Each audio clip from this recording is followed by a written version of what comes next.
All right. Open it presentation mode. Or I think I will put it in presentation mode.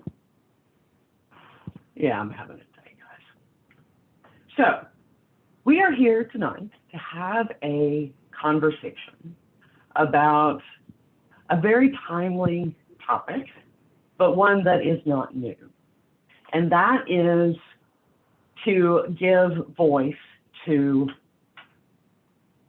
a very underrepresented group in the technology space. And that is the experience of the African-American woman in the technology space. There we go, finally, I have it displaying. And I am very happy to introduce you tonight. First, we have Nicole Farrington. She is the Senior IT Manager of Organizational Development and Change Management at NXP Semiconductors, formerly known as Motorola Semiconductor. She is also responsible for driving NXP's digital and cultural transformation globally.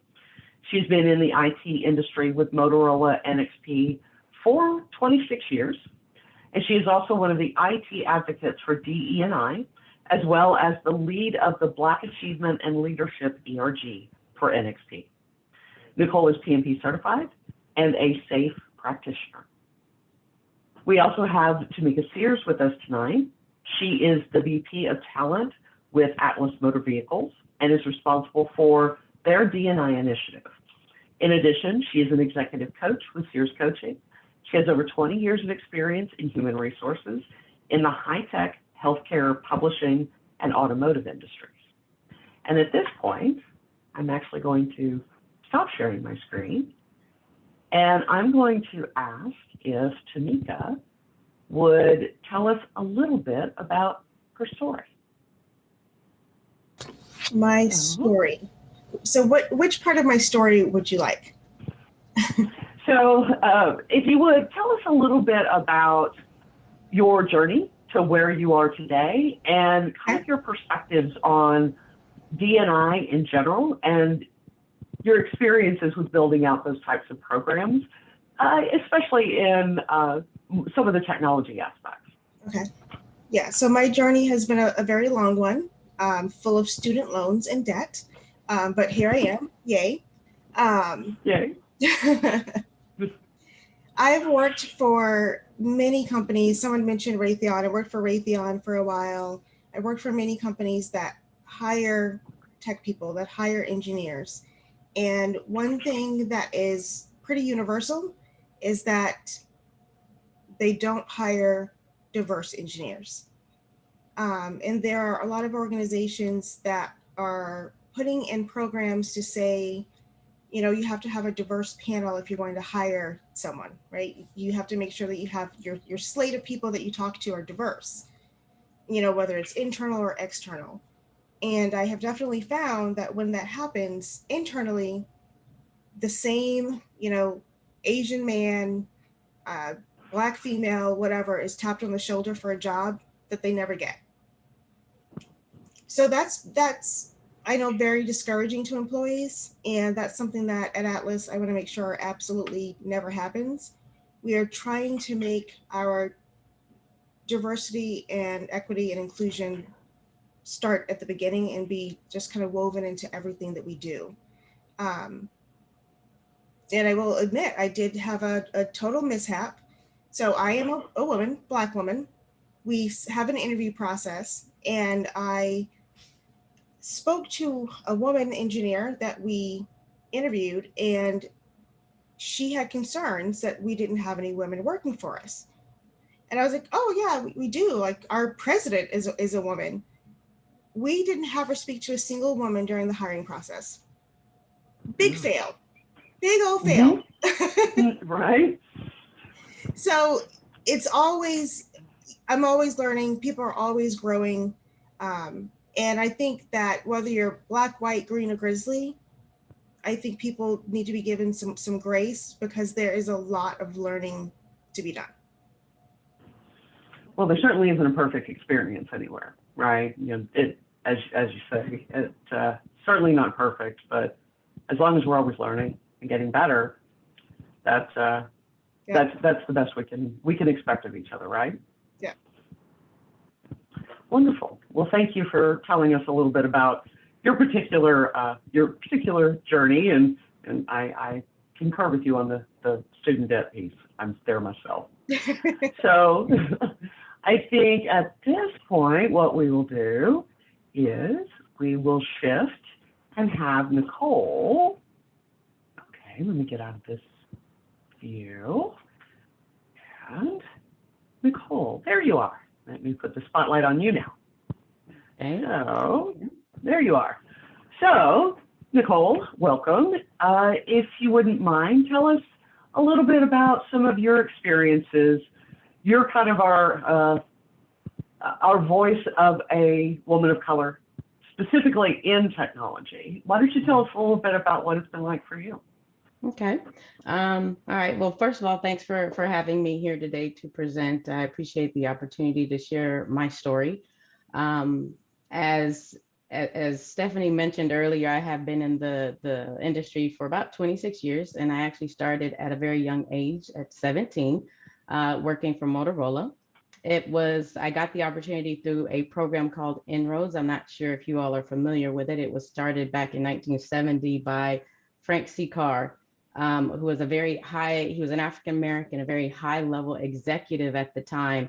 And he essentially walked away at the peak of his career to step away and focus on helping minorities in general to open the doors into the technology world, those that are interested in science and technology and engineering and math, and giving them opportunities in the corporate community.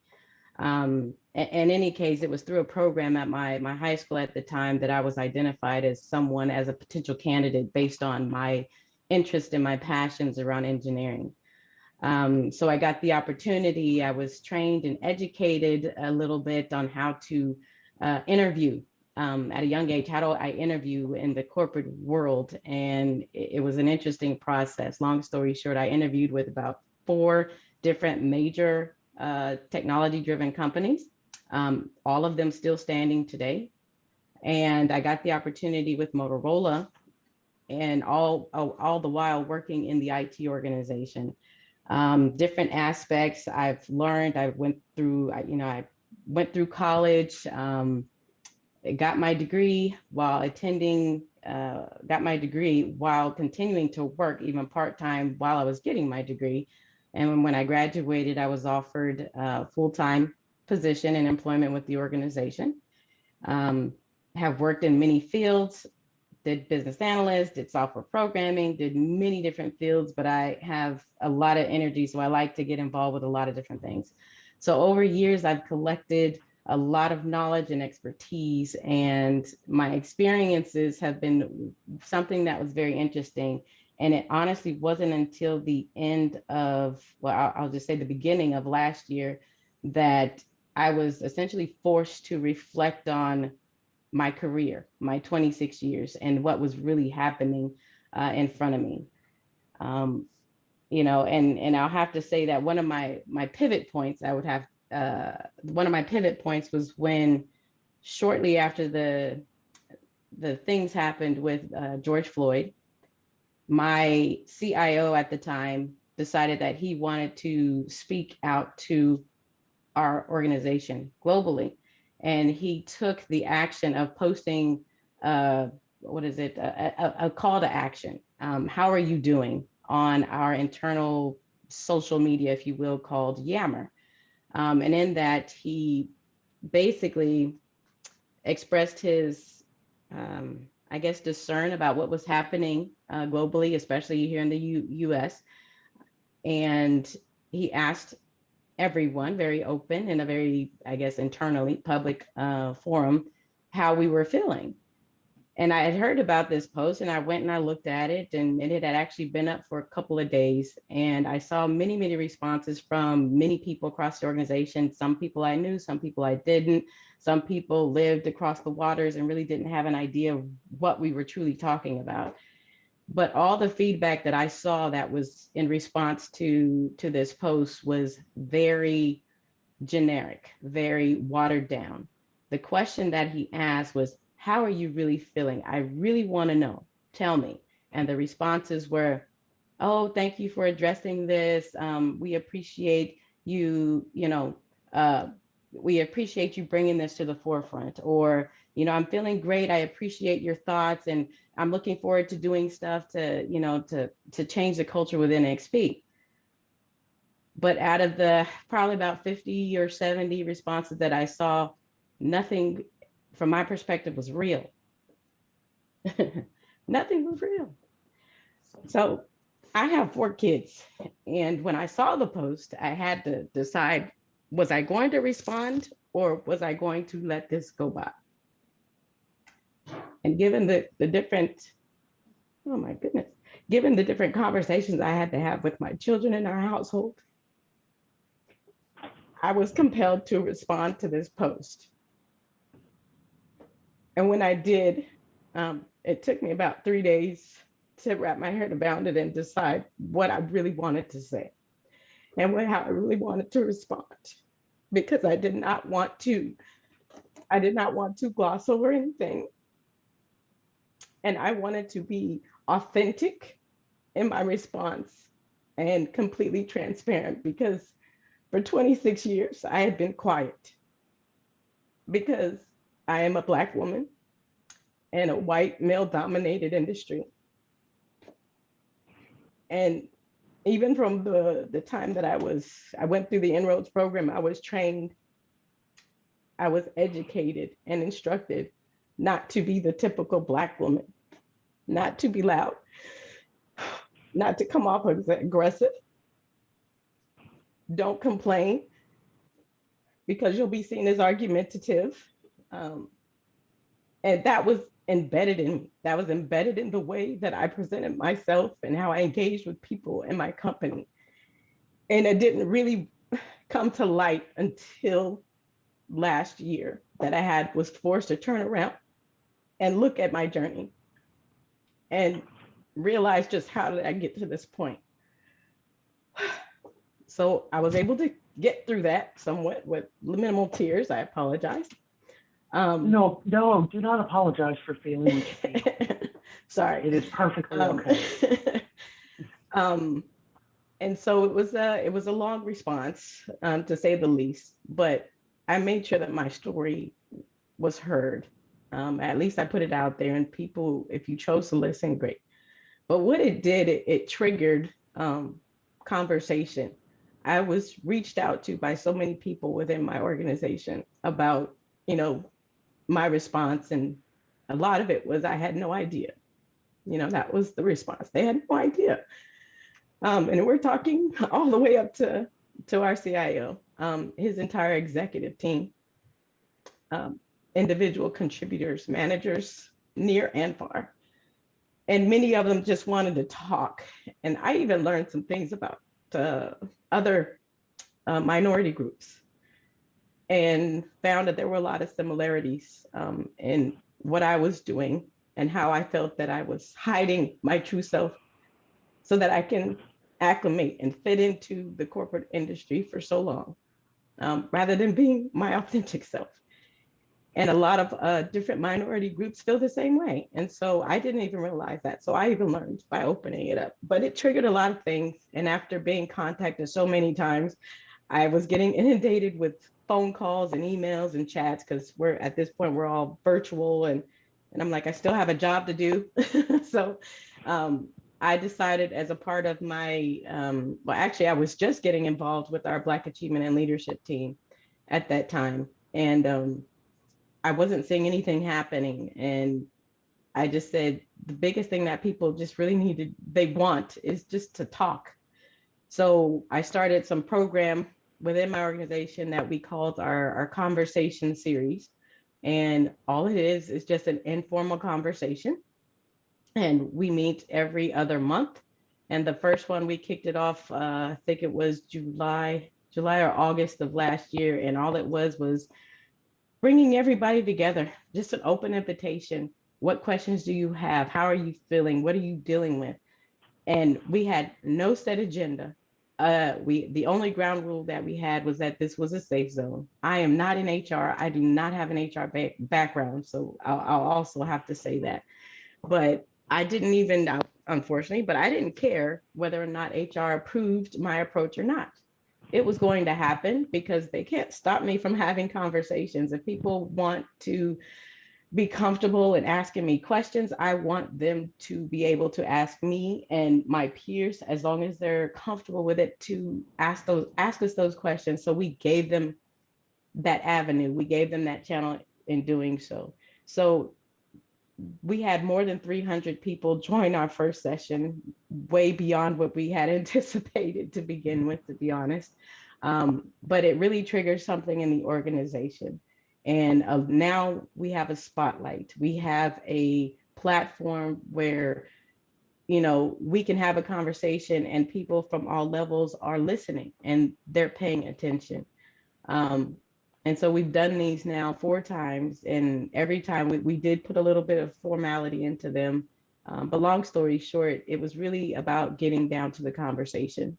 In order to really affect change within our organization and our culture that our CIO expressed that he wanted for this company, we had to start by having those conversations. And so if I fast forward now, we're almost a year later. And while there are some changes that are being made, it is a slow process. I mean, we're a company with over 30,000 employees. And we just recently, literally March 10th to be exact, released our public DE&I demographics, our metrics, where we currently stand today and what are our target goals that we want to accomplish in 2025. It took much longer than I had anticipated, but I do understand that these things sometimes take time. Meanwhile, myself and those that look like me, we are doing what we can to continue driving change, continue to educate others who are interested. We are partnering up with other ERGs and making things happen. We just in March had another program that I launched with the National Society of Black Engineers at the Arizona State University campus, but we also pulled in U of A, as well as NAU participants, where it's called our Career Exploration and Development Workshop, where we I was thinking the model that how I was able to enter this corporate workplace, providing something similar to those who have that interest in engineering. And so we did a 4-week program for that. It was excellent. We had 30 participants, and many of them we are already identifying as potential candidates to recruit into our organization. So that's probably a little more time than I was supposed to take. I apologize. I was going to stop. Oh, stop. You know what? If there's one thing that is resonating in my head right now, never apologize for being you. Never Still do that learning again. that.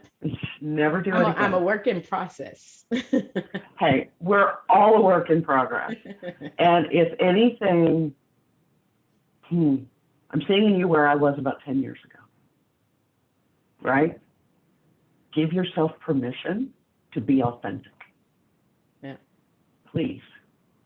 Because when you do, you're going to cry. We talked about this. You're going to cry because it matters. It matters. God, now you're going to make me cry. Stop. It matters. You matter. Tamika matters. We all matter. And all of us have stuffed our voices for a long time. And you in particular, have stuffed your voice. And I am very happy you've had the opportunity at work and now here to share that, because others need to know. They need to know that people are not feeling comfortable sharing who they really are. And if people don't really know, do some research on code switching. That's a lot of what Nicole was just describing. And I'm happy to share information if people want to know what that looks like and what it feels like. So, right, I am going to take spotlight off of you for a second Let's see if I can figure out how maybe to get all three of us on the screen. I can still figuring out all these views. Okay, so everybody take a breath. Very powerful, huh? Yes. There's a lot there. So next we have a few questions that Tamika and Nicole and I kind of brainstormed on, that I'm going to kick off the first one, be kind of a conversation mostly between Nicole and Tamika. Hopefully I'm going to keep my mouth shut. Of course, we all know me. I'm not always the best at that, but I'm certainly going to try. But these are some ones that we thought might lead to some interesting conversations that others would be interested in. So let me see if I can figure out how to get to a different kind of view. Well, it's Zoom. We'll figure it out. And you guys? Let's see. I'm just going to put it on speaker view, and that way it'll switch back and forth between Nicole and Tamika as you guys speak. At least for me, it will. So, all right, I'll just put it on that for now. So, let me kick it off. Since around early 2020, a spotlight has been placed on diversity and inclusion, as we've heard, first from Tamika and her experiences, and from Nicole. A lot of companies have made these grand statements and updated their policies and aspiring to increase diversity in their organization. However, although there can be a wide gulf between the aspirational culture, what they say they are, versus reality. So between Nicole, you, and Tamika, what's been your experience with leadership in your organization between what they say they are and what's reality? You want to go first, Nicole, or do you want to take a? Yeah, I mean, I'll briefly comment because I alluded to it a little bit already. I think our leader, our CIO, has the right idea, and I do believe that his executive team is on board with that. But how that's getting pushed down is still a huge work in progress. As I mentioned, there's a lot of things that they have to acknowledge before real change can truly take effect. And while right now there are just numbers that on a sheet of paper, the strategy behind how it's going to get done still, remains to be seen and still remains to be communicated. I have been able to meet with other companies, down this journey of mine, to understand how they're doing it within their organizations. So there are things that we can certainly learn from other organizations to implement within with my company. All right. Tamika, what do you think from the HR perspective on this topic? Current company excluded because I run HR. I've had some pretty awful experiences as a Black woman in HR and at organizations. When you say that you want to hire diverse people, but when those diverse people get there, they're treated like they are other, those diverse people are not going to stay, and you're hurting them. You're literally hurting people when you do that. To think about it, for the people who are not of color, my non-melanated people here, how often before George Floyd were you reminded that you were white? When you went to work, how often did you think about being white?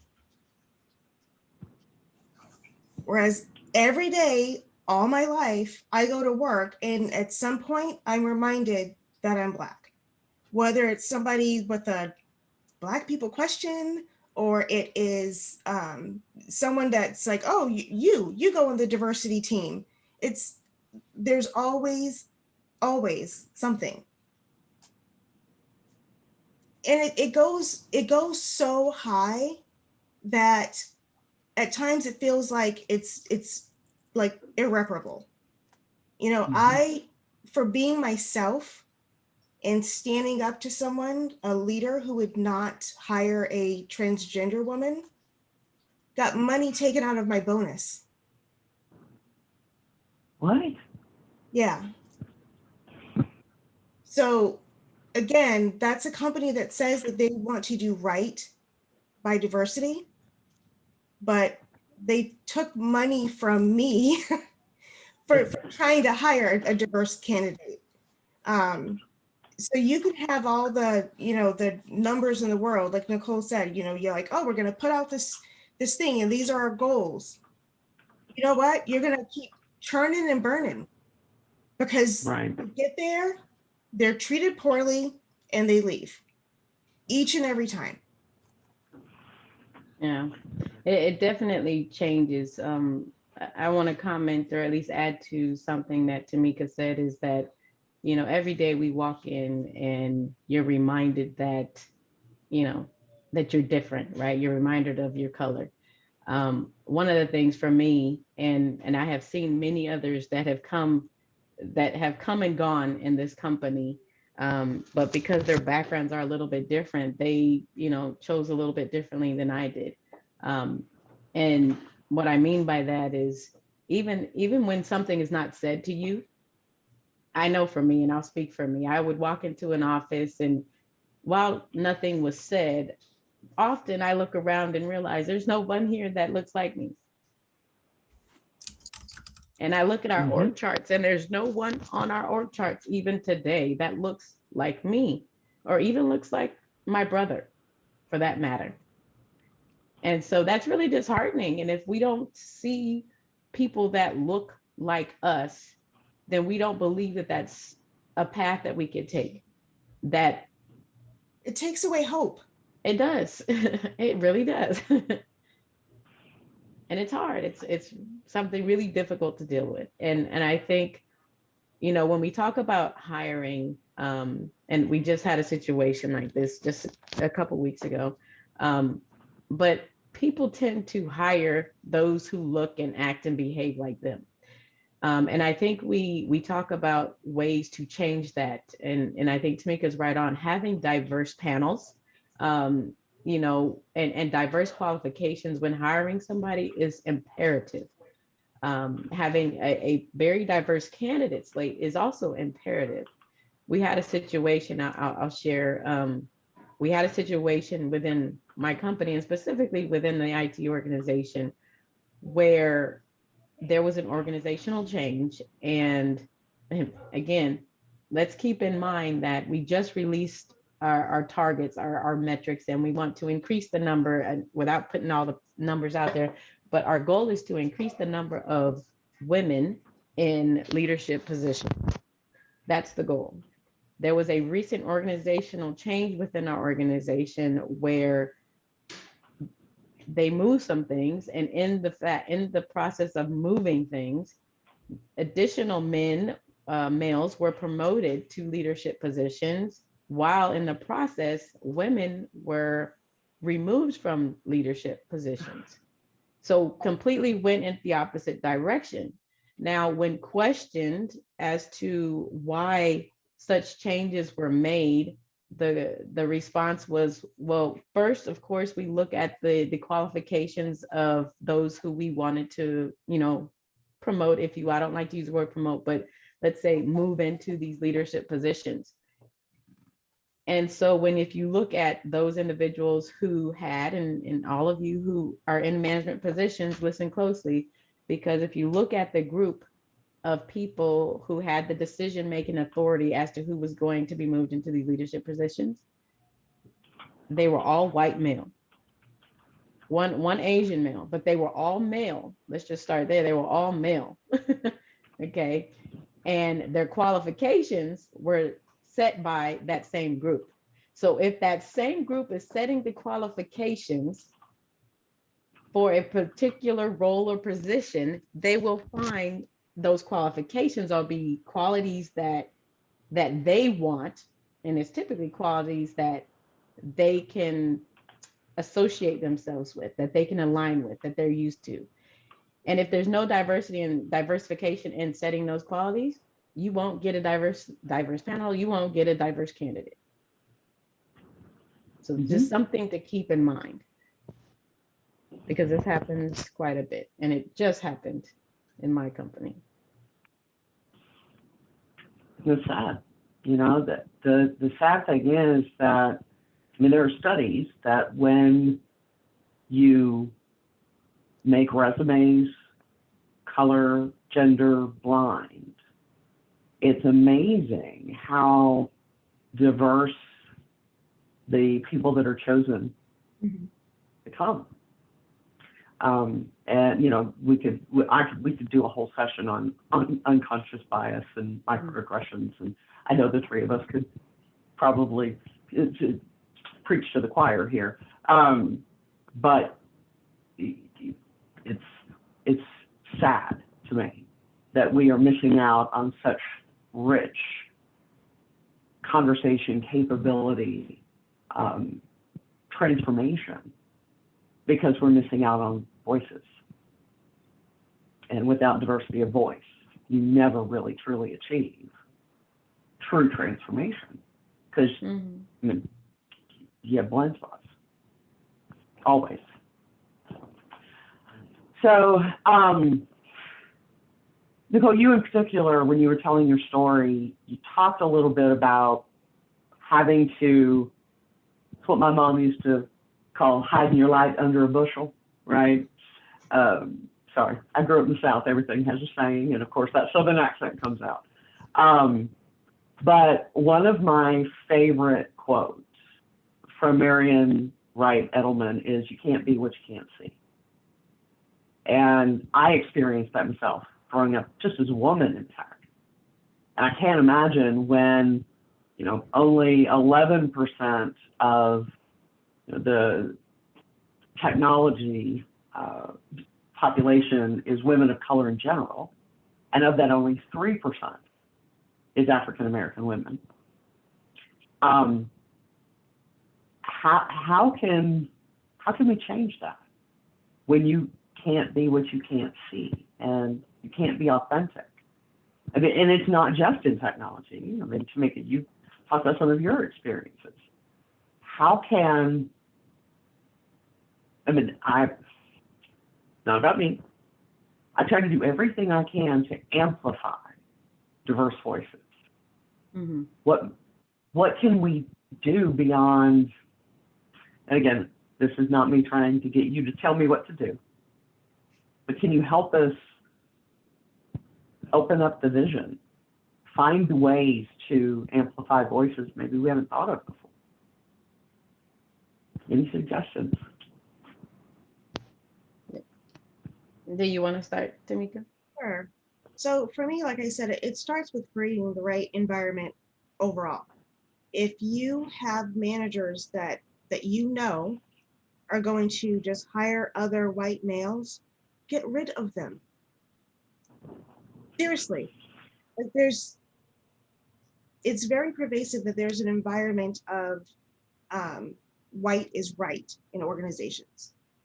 And if you're not someone that, like Nicole said, is willing to put on that mask when you go to work every day, you're basically fired for being Black. Like you're fired for being who you are, because you're too aggressive, you're too loud, you're too whatever.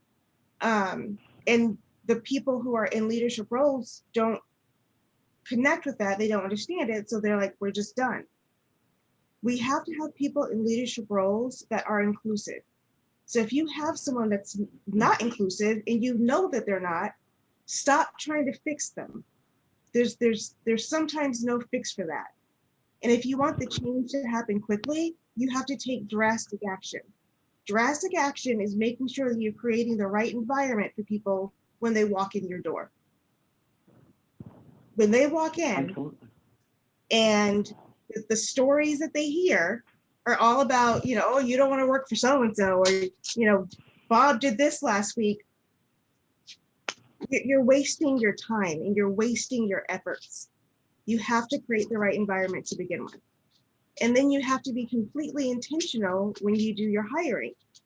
Like Nicole is going to the National Society of Black Engineers. Do that.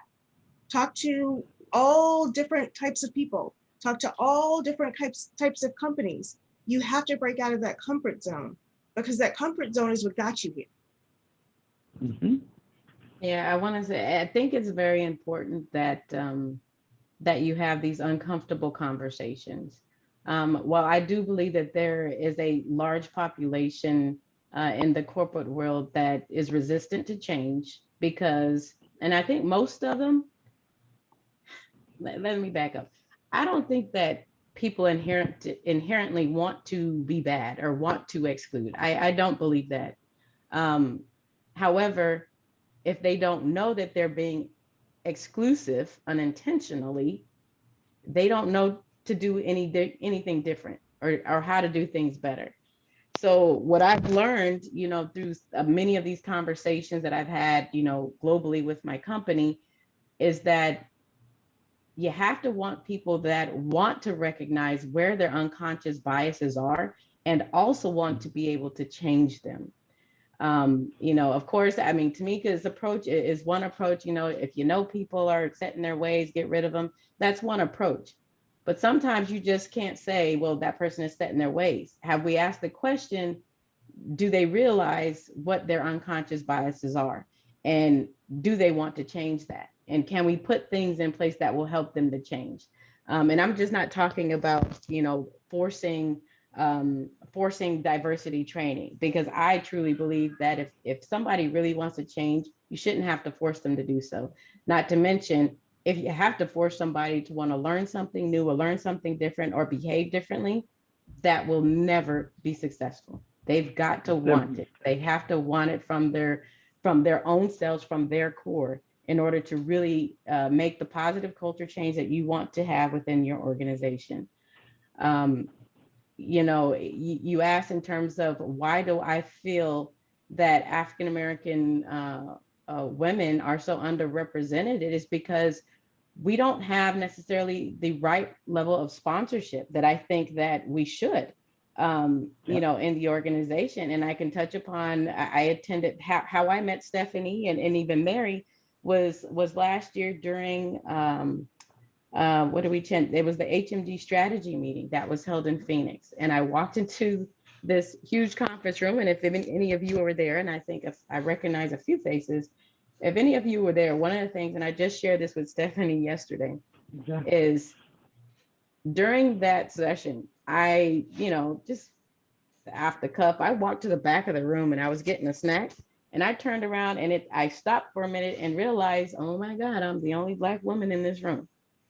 And how many people were at that HMG strategy meeting? Probably about 300 or so, maybe more, maybe less. And I stood back and I was kind of taken aback, like, why am I the only Black person in this room? And I took my phone camera, lifted it up and snapped a picture, because I wanted to zoom in to see if there were any Black men in the room at that point. But I only bring that up is because there's this, I won't call it a secret society, but there are secret societies. And there has to be ways that women can become part of those societies to get the same types of opportunities that others get. Not just, I won't even just say white males, just males in general. There are other opportunities, opportunities for executive coaching, things of that nature. You've got a great story. You should tell that story. Oh, do we have enough time? I don't think we have enough time. No, actually, we need to go into breakout. Yes.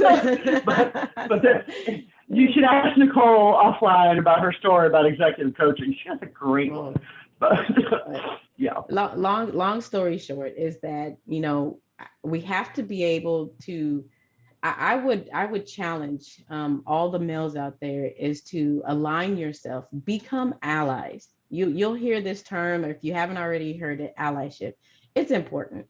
Become allies with women. Get out of your comfort zone. With women, with people of color. If you're in an environment where you're typically surrounded by people that always look like you, take a page, go and just out of the blue, go meet with someone that doesn't look like you, that doesn't come from your same background.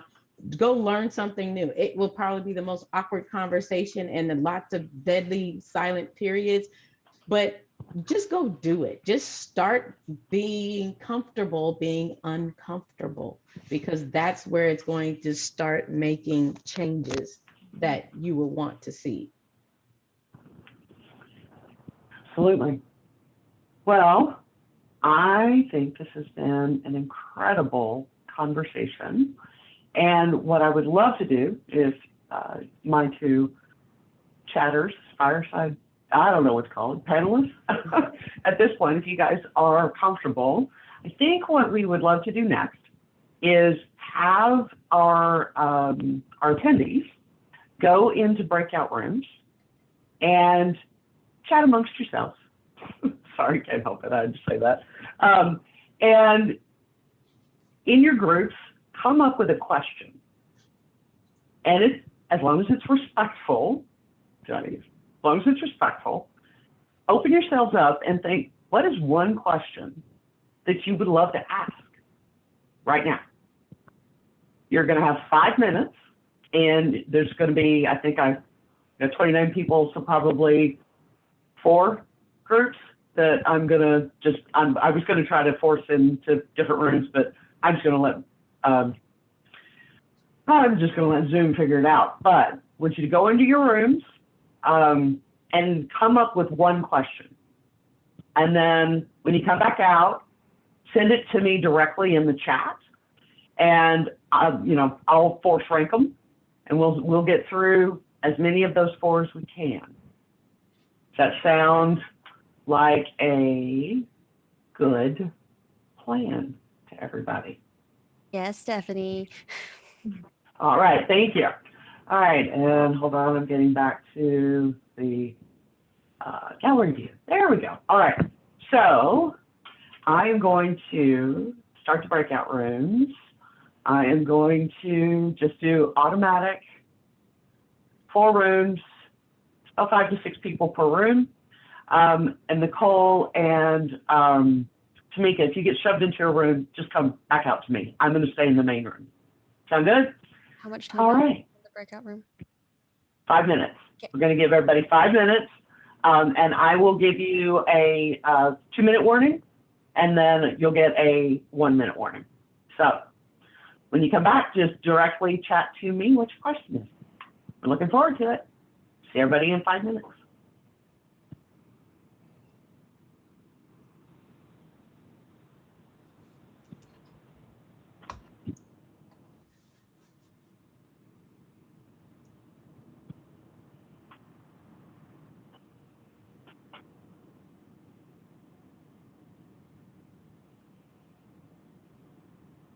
All right. Travis, Bob, Michael, are you guys really there? This happens sometimes. Doesn't People seem join. like it. And then they walk away. Oh, Travis went into a room. I bet you Bob's on the board. I bet you he got sucked. He's actually at work, and he got sucked into a call or something.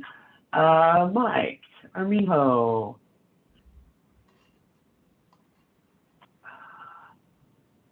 You know what? I am going to, well, I can't force them into a room. They have to choose to go to a room. So, all right. 5:29. So, what do you think so far? I think I took too long. You were fine. Stop it. You were in the moment, and I was not going to stop you because it was powerful what you were sharing. I don't think that And- you took too long. I think that you tell your story the way that you need to tell it and the way that people need to hear it. Mm-hmm. I don't know if you're watching the chat, but there was nothing but thank yous for you telling your story. You should look through that. I didn't even open it. Let me go open it. There was nothing but thank yous. Yeah. And believe it or not, this is the second one today. I had a crucial conversation earlier today where a young Black gentleman shared a story about, God, that's why I almost started crying, because he got me earlier today. I was the only white person on this call. And he was sharing a story about being the only Black person in a wedding party. And they were throwing the bachelor party, went to a cabin that they rented online. They drive up and realize it's on a plantation, and it's a massive plantation. And as they're driving, they see skulls everywhere, like deer skulls and cow skulls, and so they're a little freaked out. They get to the cabin, realize there's no locks on the doors anywhere. They open the door. There's sons of the Confederate Army. There's Confederate flags everywhere, all over this cabin. And he's the only person of color in the wedding party. And, you know, everybody's looking at him. Well, he doesn't want to ruin everybody's time. So he goes along with it. Uh-oh, hold on. I got to go help them in room 4. 1 second.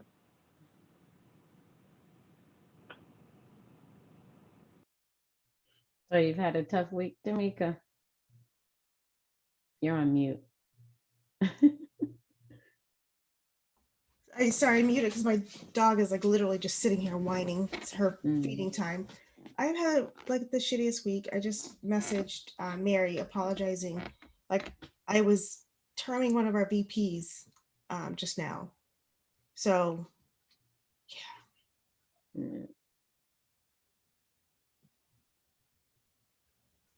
Yeah. I sent you a LinkedIn request. Oh, like recently? I don't know if you're ever on LinkedIn, but I was on there yesterday because I realized my old title was there, so I had to go in and change it. Let me go find it. Let's see. Navigating text. Okay, that was strange. That's not even. Oh, same thing.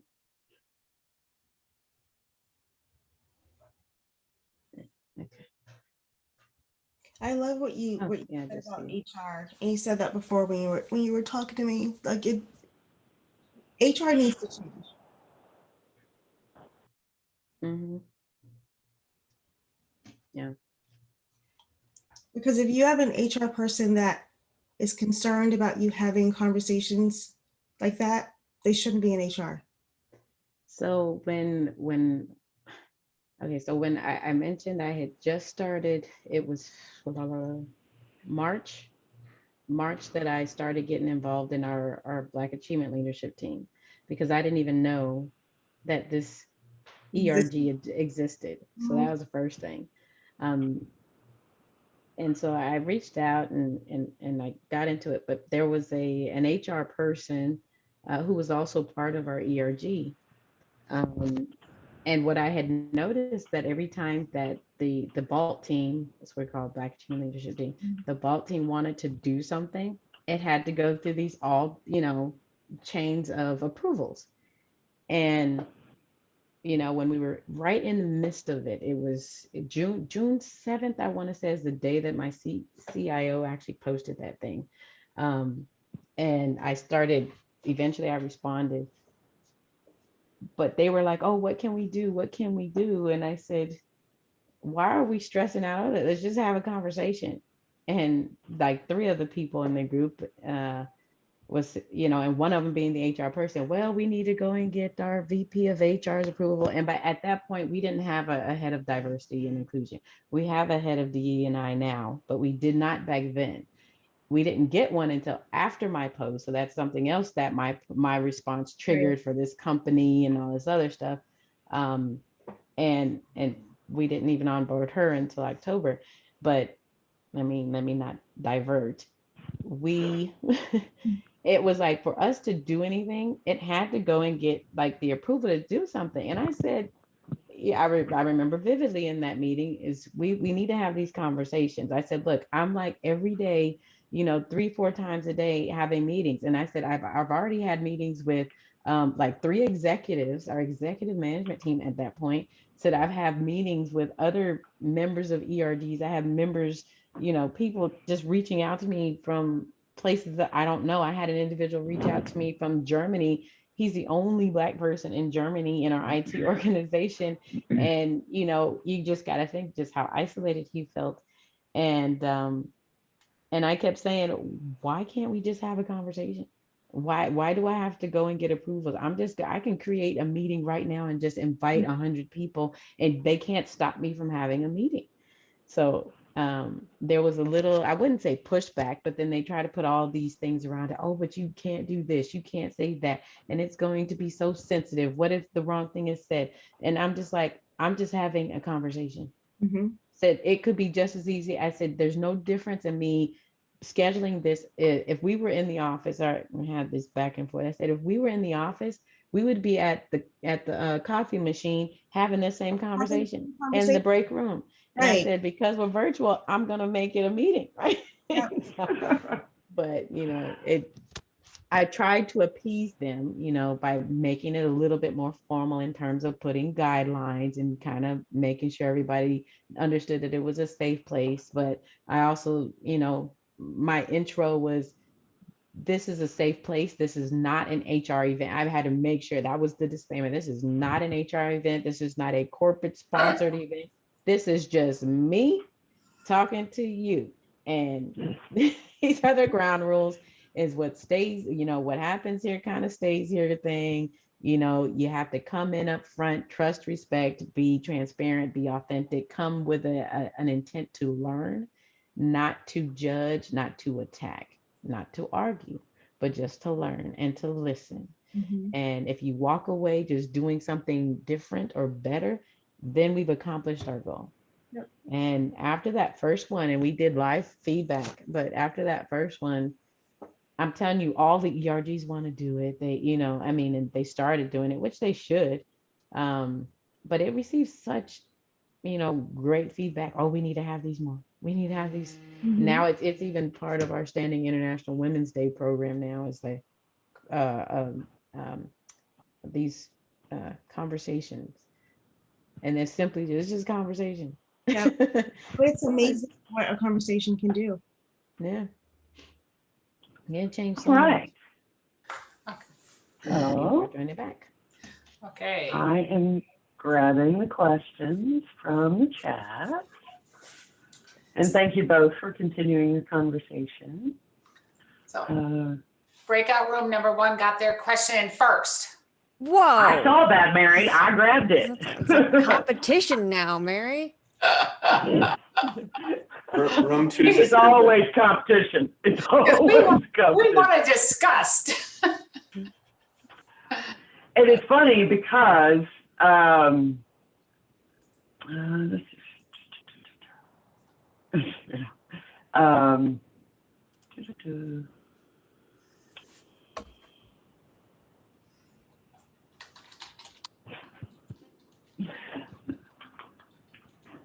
all right, so I think I've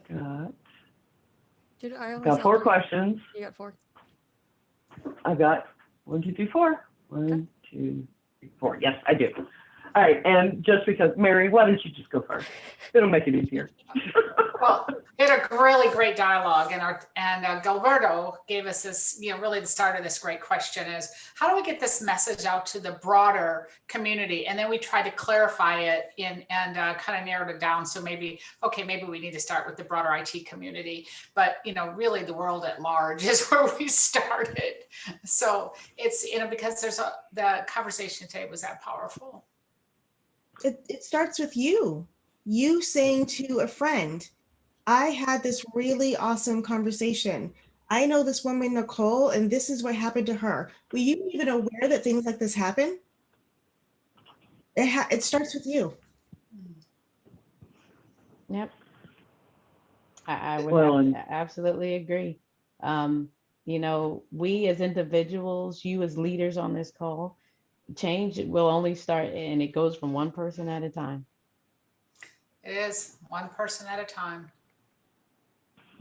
And I do know that there are other groups that are trying things, but it's also sometimes making sure that the people that need to hear the message are in the room.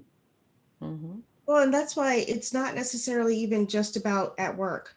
Go talk to your friends, talk to your kids. Mm-hmm. All the time. Talk to your colleagues. I mean, I know it sounds encourage cliche, you. but See something, say something. Exactly. Right. Exactly. I mean, even if you think that, I mean, if you're sitting here right now and you're one of those people that are saying, oh, I didn't even know. And the next time you're in a conference room in a meeting and maybe you have some free time, mention it. And keep your eyes open. I mean, if you witness something, or the next time you're in a boardroom and you look around the table and everybody's around you, why aren't you saying, hey, where's the diversity in here? Do we need to do something different? Look at your environment, question yourselves, question what it is that you can control, right? Or what you have influence over, and act on it. That's how you become an ally. That's how you help get the word out. And just know, if you ever come to me and ask me, we don't need those women in things anymore, I'll probably punch you in the throat. Oh. Just saying it out loud. Not really. Metaphorically, in my head, I'll do it, but you'll probably get the eyebrow.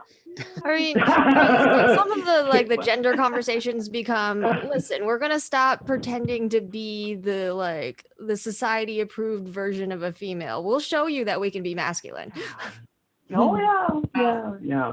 I am passionate, not emotional. Call me emotional one more time. Watch what happens.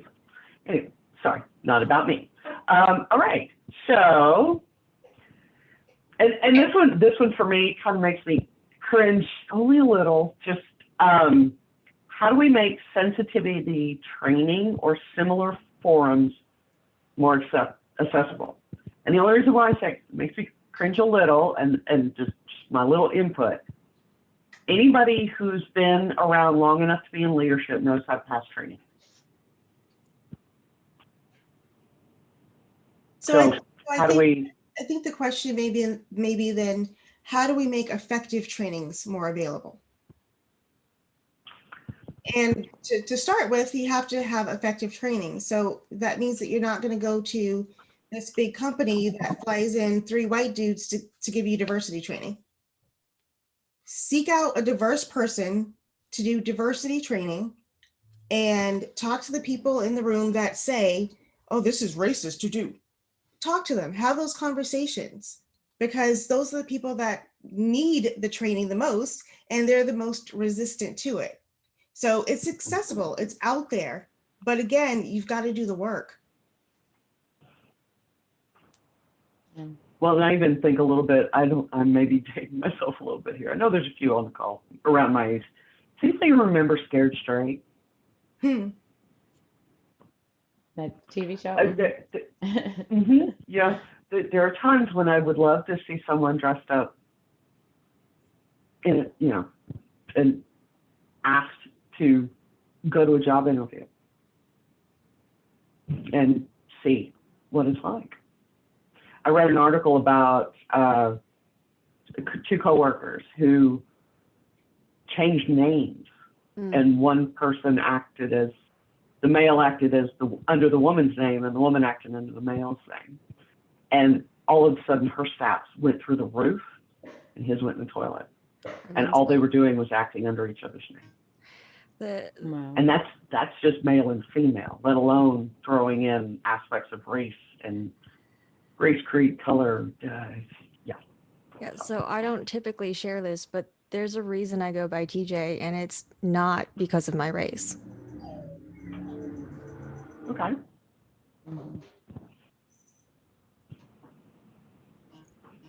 Well, as far as I'm concerned, you're loved and accepted for exactly who you are. Maybe by you, but it's multiple levels. It's actually extremely layered, because I used to work at an international company, and they did allow my system name to say TJ, and my international colleagues were on different systems that didn't get my profile picture, so they actually thought I was physically male. And they would come over and visit and be like, whoa. And I find that I get more respect that way.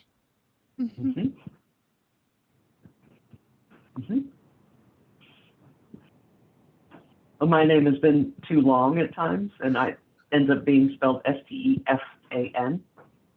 Stefan. It's amazing how much faster responses are.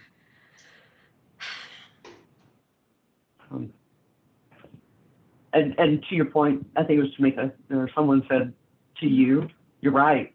I am a hardcore upstander ally. I wasn't always, I am now.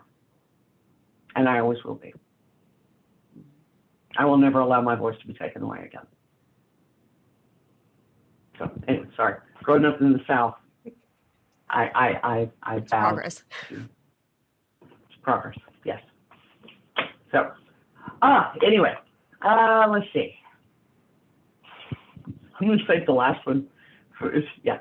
I think we got time for both of them. So, how can I ask my friends and colleagues of color to tell me what I need to do differently without making it about me? You said, how can you ask? So you ask. That's what you do. If you have friends, then I hope that that friendship is genuine enough that you are comfortable enough to say, hey, this has been weighing on me. I have a question for you. You need to be just as authentic with them as you want them to be with you. Mm-hmm. So that's what I would say to that. In terms of your colleagues, and I got this question before, is, you know, how do I ask without feeling as though I'm being insensitive, right?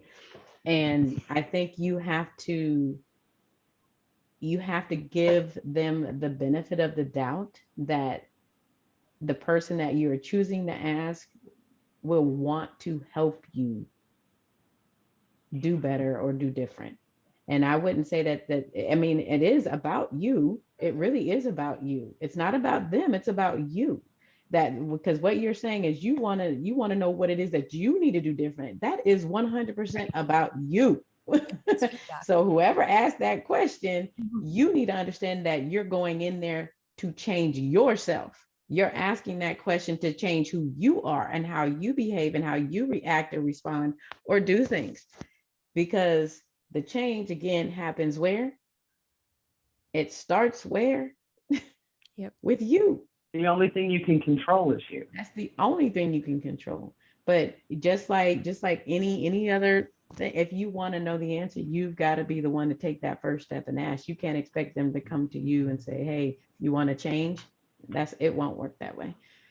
So, but you have to ask. I mean, obviously choose your words wisely. You can even say, yeah, you can even say, I don't really know how to say this. So can I just be allowed to say this the way I think it could be? You could just say that. If you guys watch, I don't know if any of you watch that show, This Is Us. Anybody watch that show, This Is Us? It's an excellent Great show. show. Just, I think it was either last week or the week before, they had the episode where they dealt with just that, where it was just a very short premise. It was a white man and a black man.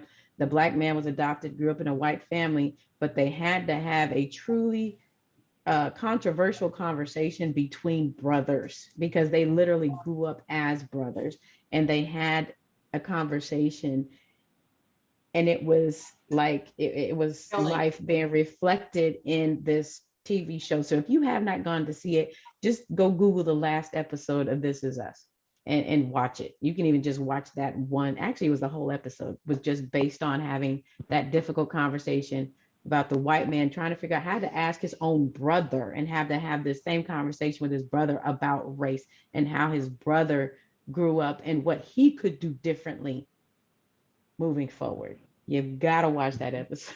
It was excellent. When you're having a conversation, make sure that you're not defensive. Because I've had people say to me, oh gosh, I just realized I've been doing some really kind of racist stuff, huh? And I'm like, yeah, you have. And you know, you start the conversation and then they get upset, like, oh, that wasn't racist. Oh, that was it. Not up to you to decide. Yeah. I didn't mean that.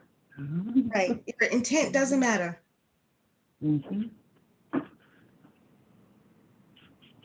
Though I do want to circle back to the concept of like, even those of us that are minorities have things to learn. So I don't want anyone to feel like that their privilege denies them the right to learn. True. There have been times I took things personally that I shouldn't have. And everyone does. So, Everyone does about all kinds of different subjects. This one is a sticky one.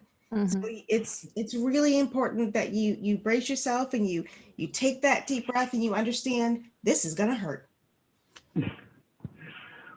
or my favorite is I wake up every day and convince myself that nobody else woke up with the express intention of making my life miserable.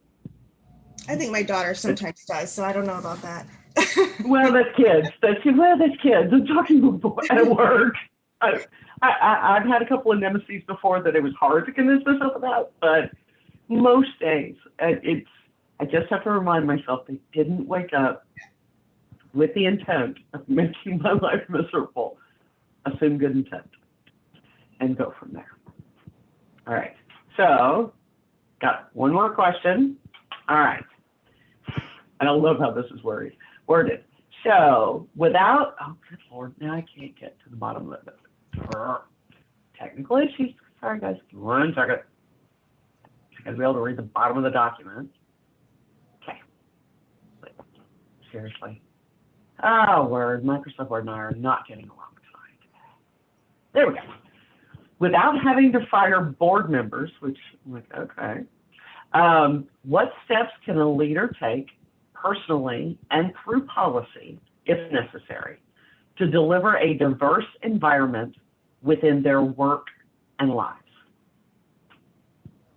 I'm going to be very honest. Sometimes that may not even be possible, because if you have a CEO who is just like a utter incomplete racist, I don't think that they're going to want to change policies to make them, inclusive and friendly. So sometimes it's about finding another place to call home, truly. But if you have people that are willing to learn and they are willing to grow, help them learn. If there are policies that are wrong, talk to HR, try to get them changed.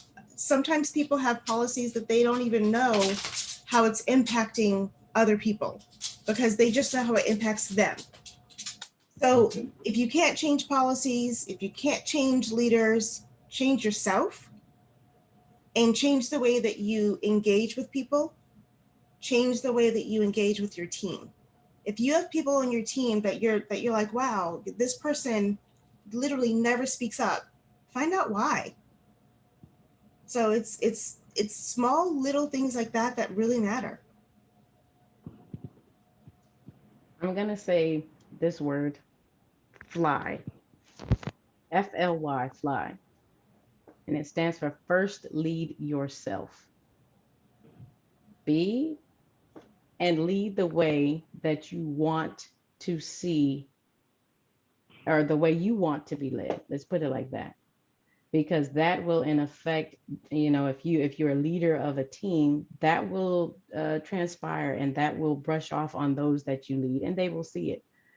Of course, it has to be authentic. It has to be real, because people will see right through it. And it's not about just saying, here comes an ERG and just pushing or forcing out a communication to say, hey, here's some diversity training, go do it. You have to be actively engaged.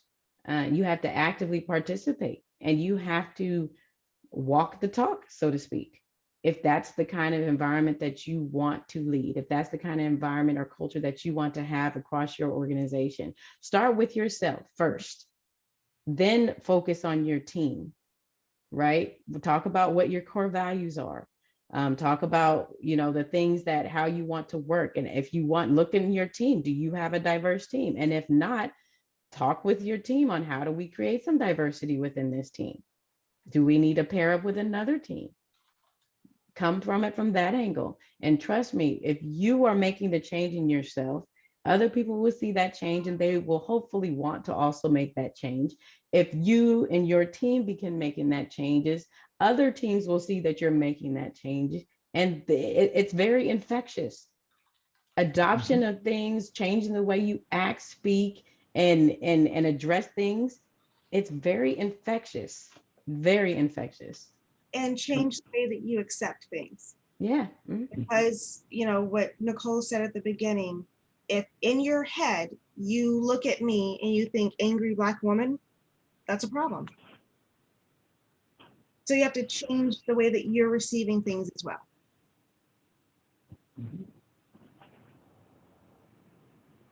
Remove all preconception. And Nicole, something you said brought up Gandhi. Be the change you wish to see in the world. Mm-hmm. And if your world is nothing more than what's right around you immediately that you can have impact on, be the change you wish to see in your world. Yeah, and if I may just say something, and Nicole, we did speak actually at that conference. I remember you made an impression on me there. I remember, so it's nice to see you again. But actually, to your point about being infectious, and I think I've said this before to the team, but you know, attitudes are caught, not taught. Right? Simon. Mm-hmm. You wrote that down, probably from the last time I said that. I have it on a sticky that just stuck with me. Attitudes are caught, not taught. Exactly. So living it yourself, I do listen. you know, catches to others. And I think, and the other thing which I mentioned actually in our little breakout, but it's something I always live by, there's a little triangle, right? And in one corner it's behavior, well, one tip is behavior, the other one is attitude, and the other one is experience, right? So the way people behave is fashioned from their attitude, but their attitude is fashioned from their experience. You're not going to change somebody's behavior, at least not voluntarily, right? And you're certainly not going to change people's attitude by telling them to change an attitude. The only way to change the behavior and their attitude is to change their experience, right? Give them a fresh experience, and their attitude will change, and their behaviors will follow, just like day follows night, right? And you know, that question about the CEO who is racist, you know, you're not going to change that racist behavior because they have a particular attitude. But if you can change their experience, that's the way to make that change. And if you're in a leadership position where you have access to that CEO, you have a huge opportunity to do that. Right? And a responsibility to do it too. Absolutely. Because otherwise they're crazy doing it. True. There does come a time when you realize that it's a wall, not, you know, not something you can break through. Oh, yeah, but I think it's a responsibility to try. And Always try. Yeah. You have to try. All right. So, Biffin, I see you're there on mute. He asked if he had to switch to his car. So I get to tell everybody, I think we're 2 minutes till 6. Does anybody have any last lingering questions, comments, thoughts? If you have any further questions, Mary and I both have, obviously, Nicole and Tamika's contact info. Either one of us, I'm sure they would be happy also to continue any conversation. Thank you both, Nicole and Tamika, for being very open, authentic. Thank you. Greatly appreciate the conversation. Yeah. No, thank you so much, guys. You rock our world in that sense, and we need to be rocked out of this kind of position. I do want to call out before people start dropping off that if you guys want to hang out and chat some more, some of us will stay on. Yeah, I'm hungry. I'm tired of being on Zoom, so can't let you hang out. That's fine. Give it to me. I've got it. I won't click end meeting for all. I'll put it that way. Yeah. I do have to drop because I have to take my daughter to practice, but I want to offer up, if you are all, one of the things that launched after I communicated is I've been getting tapped on the shoulder to go and speak to the different organizations within my company with their management teams. And I found that has been very valuable in helping trigger them to start taking action within their own organization. So I'm free and I can open that up and offer that to anyone who's interested. I'm more than happy to come and speak with your teams, and brainstorm on what things that you can do to help, improve the culture of diversity within your teams, your organizations. Thank you, Nicole. Mm-hmm. That was a great. Thank you. Yes, absolutely. Absolutely. All right. Well, with that, guys, the official part of the program is now over. I'm going to skedaddle. I'm tired of being on the phone. Great Everybody hosting, have a great. Stephanie. You're very welcome. And Thanks. I will catch up with everybody else later. Yeah. Have a good one. Bye, everybody. Thanks all. Bye all. Have a great evening. Bye. Hey, Nicole, I'm, when we start doing the next women's mastermind, I may end up having, I'd love to talk to you about the potential of coming in and having one of our dialogue conversations on this topic. Okay. Yeah, that's fine. I would love to. You know how much I support the women's mastermind. I think it's an excellent channel environment for people, women to just talk, right? We grow from that. Yeah. And I grew from that through this process. So if you guys got to witness it. It was a wonderful opportunity to get to know you better. So we're kind of like all stuck together. Mhm. Yeah, we're bonded for life now. You can't get rid of me. That's okay with me. The best way. All right, I'm gonna drop. I've got to go run and take my daughter to her Yep. basketball See you, practice. see you soon. All right, thanks everyone. Bye-bye. Thank you.